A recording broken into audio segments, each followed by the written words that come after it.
19 April বিকেল আনুমানিক 5টা নাগাদ পানিসাগর থানাধীন আসাম আগরতলা জাতীয় সড়কের উপতাকালী পুলিশ রিজার্ভ সংলগ্ন এলাকায় ভয়াবহ যান দুর্ঘটনায় ঘটনাস্থলে মৃত্যু হয় এক যুবকের। ঘটনার বিবরণে জানা যায় যে পানিসাগর অভিমুখে আসা TR01 AU 1872 নম্বরের একটি 16 চাকার পাথরবাহী ডাম্পার গাড়ির সাথে বিপরীত দিক থেকে আসা AS 11 W3887 নম্বরের একটি 250 সিসি পালসার বাইকের সংঘর্ষে দুর্ঘটনাস্থলেই মর্মান্তিকভাবে মৃত্যু হয় 23 বর্ষীয় নির্মল দাসের। জানা গেছে, নির্মলের পিতার নাম কৃপেন্দ্র দাস। সে নাকি বাড়ির সম্মুখে জাতীয় সড়কের পাশে একটি হোটেল চালাতো। দুর্ঘটনার পরপরই মৃত নির্মলের পরিবারের লোকজন ছুটে আসে এবং গুরুতর আহত অবস্থায় পানিসাগর ফায়ার সার্ভিসের কর্মীরা নিয়ে যায় উপতাকালী হাসপাতালে। হাসপাতালের কর্তব্যরত চিকিৎসকগণ তাকে মৃত বলে ঘোষণা করে।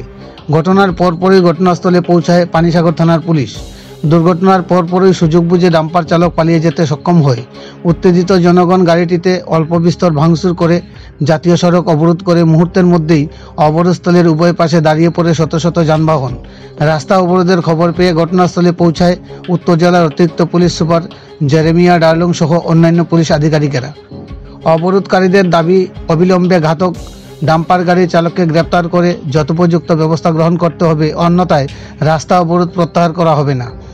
পরিস্থিতি নিয়ন্ত্রণে আনতে মোতায়েন করা হয়েছে প্রচুর পরিমাণে নিরাপত্তা কর্মী। পরবর্তীতে রাত্রিতেই মৃতদেহ উপতাকালী প্রাথমিক হাসপাতাল থেকে ময়না তদন্তের জন্য নিয়ে আসা হয় পানিসাগর মহকুমা হাসপাতালের মর্গে।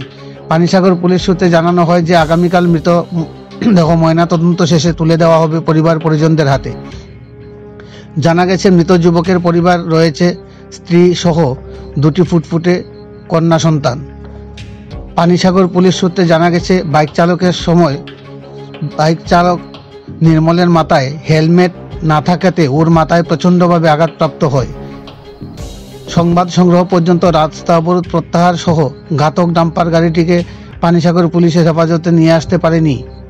পাথরবাহী ডাম্পার গাড়ির ধাক্কায় তরতাজা যুবকের ঘটনাস্থলে মৃত্যু হওয়াতে গোটা পানিসাগর মহকুমা জুড়ে শোকের ছায়া নেমে আসে। পানিসাগর প্রতিনিধি রিপোর্ট, শ্যামলী ত্রিপুরা। কি নাম আপনার? রতন কুমার দাস। কোন জায়গাতে বাসা আপনার? কত নম্বর ওয়ার্ড? 2 নম্বর। যিনি আজকে দুর্ঘটনা মারা গেছে, আপনার কি হয়? বাতিজা। কিভাবে ঘটলো ঘটনাটি? এটা তো আমি দেখছি না, খালি শুনছি যে বাইকে অ্যাক্সিডেন্ট হয়েছে গাড়ির লগে। আপনি শুননা গিয়া কি দেখছেন? আমি শুননা গিয়া কিচ্ছু পাইছি না, খালি বাইক ফলাইলে আর রক্ত রাস্তা দেখছি। আর যে মারা গেছে তারে হাসপাতালে এনেছে। কোন হাসপাতালে আনা হয়েছে? উপতাকালী হাসপাতাল। শরীরে কোন জায়গাতে বেশি আঘাত লাগছে? মাথা। বাইক কি নিজেই চালানতে আসলো নাকি অন্য কেউ আসলো? নিজেই শুনছি, আর কেউ তো লগে নাই। এখন আপনার দেখছেন, এখন মৃতদেহ কি পানিসাগর নেওয়া হইতেছে? পানিসাগর নেওয়া হইব। ঘটনার পর কি পুলিশ আসলো? পুলিশ অ্যাম্বুলেন্স করে প্রথম তো লাশ আনার সময় আসলো না অ্যাম্বুলেন্স। আপনি পেশায় কি করতো? বাতিজা হোটেল আছে। কোন জায়গাতে হোটেল? ওই বাড়ির সামনে পিউমা হোটেল। পরিবারের ভরণ পোষণ কি ওই হোটেলের মাধ্যমেই হইতো? তারটাই হোটেলের মাধ্যমে। তো এখন যে গাড়িটা দুর্ঘটনা করছে, অ্যাক্সিডেন্ট করছে, গাড়িটা তো এখানে দেখতে পেলাম, চালককে কি আটক করা গেছে? চালক পাওয়া গেছে না, ভিতরে মালিক 3 জন আছে ঘরের ভিতরে।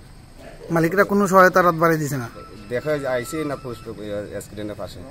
এখন অব্দি কর্তৃপক্ষ কেউ আইছে না? পাওয়া গেছে না, পরে খবর তো আর জানি না। এখন আপনারা কি চাইতেছেন? যাও হয় তাই সুস্থ বিচার লাগে।